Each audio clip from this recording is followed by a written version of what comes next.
Hello dear friends, അപ്പോൾ നമ്മുടെ പുതിയ വീഡിയോയിലേക്ക് എല്ലാവർക്കും സ്വാഗതം.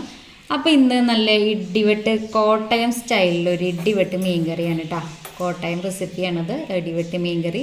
അപ്പോൾ നമുക്ക് നല്ല അടിപൊളി എന്താണല്ലേ അവൻ്റെ കളർ കാണാനായിട്ട്. കളറ് മാത്രമല്ല കേട്ടോ, നല്ല ടേസ്റ്റും കൂടിയാണ്. അപ്പോൾ ഇത് ഓലക്കൊടിയൻ എന്ന് പറയുന്ന മീനാണ് കേട്ടോ ഞാൻ മേടിച്ചിരിക്കുന്നത്.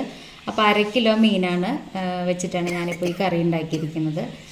അപ്പോൾ നല്ല അടിപൊളിയാണ് കേട്ടോ, എല്ലാവർക്കും കഴിക്കാം. അപ്പോൾ നമുക്കിത് ഒരാഴ്ച വരെ കേടുകൂടാണ്ട് നമുക്ക് എന്നും ചൂടാക്കി വെച്ച് കഴിഞ്ഞാൽ നമുക്ക് ഉപയോഗിക്കാം, ഫ്രിഡ്ജിലൊന്നും വെക്കണ്ട. അപ്പോൾ നമുക്കതിൻ്റെ റെസിപ്പിയിലേക്ക് പോകാം അല്ലേ. അപ്പോൾ ആദ്യമായിട്ട് ഞാനൊരു ചട്ടി സ്റ്റവ് വെച്ചിട്ടുണ്ട്. അതിലേക്ക് നമുക്ക് ആവശ്യത്തിനുള്ള ചൂടാകുമ്പോൾ ആവശ്യത്തിനുള്ള കൊക്കനട്ട് ഓയിൽ വേണം കേട്ടോ നമ്മൾ യൂസ് ചെയ്യാനായിട്ട്. കൊക്കനട്ട് ഓയിൽ ഒഴിച്ച് കൊടുക്കുക. അതിലേക്ക് കുറച്ച് കടുക് ഇട്ട് കൊടുത്തിട്ടുണ്ട്. പിന്നെ ഇങ്ങനെ നമുക്ക് വേണ്ടത് കുറച്ച് ഉലുവയും കൂടി ഇട്ട് കൊടുക്കുക കേട്ടോ. അതൊന്ന് പൊട്ടി നന്നായിട്ട് വരുമ്പോൾ നമുക്ക് അതിലേക്ക് വേണ്ട മസാലകളും എല്ലാം നമുക്ക് ഇട്ട് കൊടുക്കാം. അപ്പോൾ അത് പൊട്ടി വന്നിട്ടുണ്ട്. അപ്പോൾ ഞാൻ അത്യാവശ്യത്തിന് വലിപ്പമുള്ളൊരു ഇഞ്ചി എടുത്ത് പീസുകളാക്കി വെച്ചിട്ടുണ്ട്. അപ്പോൾ ഇഞ്ചി ഒന്ന് അതിലേക്ക് ഇട്ട് കൊടുത്ത് ഒന്ന് വഴണ്ടി വരണം കേട്ടോ. അപ്പോൾ അതിൻ്റെ ഫ്ലേവറൊക്കെ ഒന്ന് എണ്ണയിലേക്ക് ഇറങ്ങും. അതിനുശേഷം നമുക്ക് ഇതുപോലെ തന്നെ ഒരു കുടം വെളുത്തുള്ളി ഞാൻ ഇതുപോലെ അങ്ങനെ അരിഞ്ഞ് പീസാക്കി വെച്ചിട്ടുണ്ട്. അപ്പോൾ ഇതൊന്ന് ഇതായിട്ട് വരുമ്പോൾ നമുക്ക് ആ വെളുത്തുള്ളിയും കൂടി ഇട്ട് കൊടുത്തിട്ട് നന്നായിട്ട് വഴറ്റിയെടുക്കാം കേട്ടോ. അപ്പോൾ മീൻകറി വെക്കുമ്പോൾ നമ്മൾ ഇതുപോലെ മൺചട്ടിയിൽ വെക്കുകയാണെങ്കിൽ നല്ല കൂടുതൽ നല്ല ടേസ്റ്റ്, നല്ല അതിൻ്റെ ഫ്ലേവറൊക്കെ നല്ല കിട്ടും. പിന്നെ നമുക്ക് ആവശ്യത്തിന് പച്ചമുളക്, അപ്പോൾ എരിവ് കൂടുതൽ വേണ്ടവർക്ക് കൂടുതൽ മുളക് എടുക്കാം. അപ്പോൾ ഞാനൊരു 3 മുളകാണ് കേട്ടോ, മീഡിയം സൈസ് 3 മുളകാണ് ഇവിടെ അരിഞ്ഞ് വെച്ചിരിക്കുന്നത്. അപ്പോൾ അതും കൂടി അതിലേക്ക് ഇട്ട് കൊടുത്തിട്ടുണ്ട്. അപ്പോൾ നന്നായിട്ട് വാടി വരുമ്പോൾ അപ്പോൾ ആ മുളകിൻ്റെ എരിവും അതിൻ്റെ ഫ്ലേവറും എല്ലാം നമ്മുടെ കോക്കനട്ട് ഓയിലിലേക്ക് വരും. പിന്നെ വേണ്ടത് നമുക്ക് ചെറുള്ളിയാണ് കേട്ടോ. അപ്പോൾ ഒരു 10-30 ചെറുള്ളി ഞാൻ ഇതുപോലെ എടുത്ത് കുഞ്ഞാക്കി അരിഞ്ഞ് വെച്ചിട്ടുണ്ട്. അപ്പോൾ നമ്മൾ ചെറുള്ളിയാണ് കേട്ടോ ഇതിലെ മെയിൻ ഇൻഗ്രീഡിയൻസ് എന്ന് പറഞ്ഞാൽ അതിൻ്റെ ടേസ്റ്റ് കൊടുക്കുന്നത് ചെറുള്ളിയാണ്. നമുക്ക് ചെറുള്ളി ഇല്ലെങ്കിൽ നമുക്ക് ഒനിയൻ എടുക്കാം, പക്ഷേ അതിൻ്റെ ടേസ്റ്റ് കൊടുക്കുന്നത് ചെറുള്ളിയാണ് കേട്ടോ. ഉണ്ടെങ്കിൽ നമുക്ക് ചെറുള്ളി എടുക്കാം. അപ്പോൾ അത് ഇതുപോലെ തന്നെ നന്നായിട്ടൊന്ന് വാടി വരുമ്പോൾ ഞാൻ ഒരു ചെറിയ സ്പൂൺ ജിഞ്ചർ ഗാർലിക് പേസ്റ്റ് ഇട്ട് കൊടുത്തിട്ടുണ്ട് കേട്ടോ.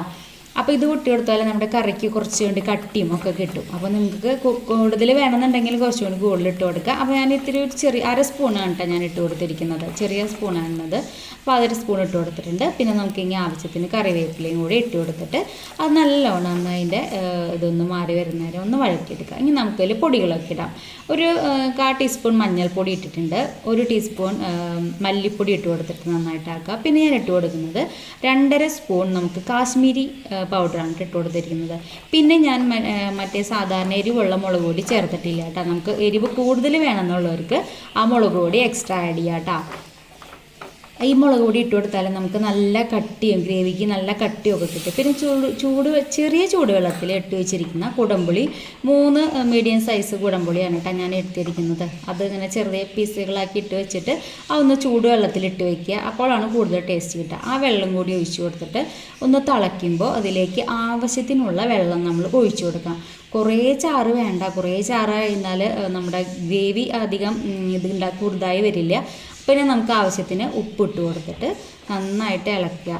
അപ്പോൾ നമുക്ക് വെള്ളം ഒഴിക്കുമ്പോൾ നമ്മുടെ കറിമീൻ എത്രയ്ക്കുണ്ടോ അതിനനുസരിച്ച് മാത്രം നമ്മൾ വെള്ളം ആഡ് ചെയ്ത് കൊടുത്താൽ മതി കേട്ടോ. അപ്പോൾ അതിലേക്ക് കറി ഉപ്പൊക്കെ നോക്കുക, പാകത്തിന് ഉപ്പുണ്ടോ എന്നൊക്കെ നോക്കിയിട്ട് ഒന്ന് നന്നായിട്ട് തിളച്ച് വരുമ്പോൾ നമുക്കത് കഴുകി വെച്ചിരിക്കും. ഞാനിപ്പോൾ ഒരു 1/2 കിലോ മീനാണ് എടുത്തിരിക്കുന്നത്. ഓലക്കൊടിയൻ എന്ന് പറയുന്ന മീനാണിത്. അപ്പോൾ ഇതുപോലെ തന്നെ പീസാക്കിയിട്ടാണ് ഞാൻ മേടിച്ചത്. അപ്പോൾ ഞാൻ നന്നായിട്ട് കഴുകി ഒക്കെ റെഡിയാക്കി ഇപ്പോൾ അതിലേക്ക് ഇട്ട് കൊടുത്തിട്ടുണ്ട്. ഇനി നമുക്ക് വേണ്ടതുണ്ടല്ലോ, ഇനി ഇതെല്ലാം ഒന്ന് നന്നായിട്ട് ഇളക്കി മിക്സ് ചെയ്തിട്ട് ഒന്ന് മൂടി വെച്ചിട്ട് ഒരു 10 മിനിറ്റ് ഞാൻ വേവിച്ചു കേട്ടോ. അപ്പോൾ നമുക്ക് ഏത് മീനായാലും ഇതുപോലെ തന്നെ ചെയ്യാം. അപ്പോൾ ഈ മീൻ കുറച്ചും കൂടി വേവുള്ളത് കൊണ്ട് ഞാനൊരു 10 മിനിറ്റ് ഇതുപോലെ പിന്നെ ചെയ്യുമ്പോൾ നമ്മൾ ശ്രദ്ധിക്കേണ്ട കാര്യം, ഇങ്ങനെ കഴിഞ്ഞതിന് ശേഷം നമ്മൾ ഏറ്റവും മീഡിയം ലോ ഫ്ലെയിമിൽ ഇട്ടാൽ മതി കേട്ടോ. കിടന്ന് സാധാരണ പോലെ വെന്ത് കുറുകിയ ചാറൊക്കെ ഒന്ന് കുറുകി നന്നായിട്ട് വരണം. 10 മിനിറ്റിന് ശേഷം ഞാൻ ഒന്ന് ചെറുതായിട്ട് ഇളക്കി കൊടുത്ത് ഇതുപോലെ 2 കറിവേപ്പിലേക്ക് ഒന്ന് വെച്ച് കൊടുത്ത് ഇതുപോലെ വീണ്ടും മൂടി വെച്ചിട്ട് ഒരു 10 മിനിറ്റും കൂടി ഞാൻ വെച്ചു കേട്ടോ. ഇതുപോലെ ചാറൊക്കെ ഒന്ന് കുറുകി വരാനായിട്ട്. അതൊക്കെ കഴിഞ്ഞപ്പോൾ നമ്മുടെ ചാറൊക്കെ ഒന്ന് കുറുകി വന്നിട്ടുണ്ട്. പിന്നെ കുറച്ച് വെളിച്ചെണ്ണയും കൂടി, പച്ച വെളിച്ചെണ്ണ ഒഴിച്ചു കൊടുത്തിട്ട് ഒരു തുണ്ട് നമ്മുടെ ഉലുവാപ്പൊടിയും കൂടി ഇട്ട് കൊടുക്കുക കേട്ടോ. അതിന് ശേഷം ഒന്ന് നമ്മുടെ ചൂട് ആറി വന്നപ്പോൾ നമ്മുടെ കറിയൊക്കെ ഒന്ന് കുറുതായി നല്ല എണ്ണയൊക്കെ തെളിഞ്ഞ് നല്ല അടിപൊളി സ്റ്റൈലിൽ നല്ല ഇടിവെട്ട് നമ്മുടെ കോട്ടയം സ്റ്റൈലിൽ മീൻകറി റെഡി ആയിട്ടുണ്ട് കേട്ടോ. നല്ല അപ്പൂസ് എവിടെയോ യൂട്യൂബിൽ കണ്ടു ഇങ്ങനെ ഈ കായ. അപ്പം ഇതുപോലെ തന്നെ നല്ല റെഡ് കളറിൽ ആൾക്ക് വെച്ച് കൊടുക്കാനാണ് ഓർഡർ. അപ്പോൾ അതുപോലെ ഞാൻ വെച്ച് കൊടുത്താണ് കേട്ടോ. എന്തായാലും ആളുടെ ഇഷ്ടത്തിന് വെച്ചത്. ആൾ തന്നെ ടേസ്റ്റ് നോക്കി പറയട്ടെ നമ്മുടെ അടുത്ത് എങ്ങനെയുണ്ടെന്ന്. അപ്പോൾ നിങ്ങൾക്ക് എൻ്റെ ഈ റെസിപ്പിയൊക്കെ ഇഷ്ടമാണെങ്കിൽ നിങ്ങളൊക്കെ ഒന്ന് ലൈക്കും ഷെയറും കമൻറ്റും സബ്സ്ക്രൈബൊക്കെ ചെയ്തോളൂ. അപ്പോൾ ഇതിൻ്റെ കൂടെ കോമ്പിനേഷനായിട്ട് ഞങ്ങൾ കപ്പയാണ് കേട്ടോ എടുത്തിരിക്കുന്നത്. കപ്പ അങ്ങനെ വെച്ച് അതിൻ്റെ മുകളിലേക്ക് കുറച്ച് മീൻ കറിയൊക്കെ ഇട്ട് ഒഴിച്ച് ഒരു കഷ്ണം പീസ് മീനും കപ്പയും അച്ചാറൊക്കെ കൂട്ടി നമ്മുടെ ആശാൻ അതൊന്ന് കഴിക്കാനിരിക്കുകയാണ് കേട്ടോ. എന്നിട്ട് നമുക്ക് നോക്കാം ആളുടെ റിപ്ലൈ എങ്ങനെയുണ്ടെന്ന്. എന്തായാലും അപ്പൂസിന് നല്ല അടിപൊളിയായിട്ട് ഇഷ്ടപ്പെട്ടിട്ടുണ്ട്.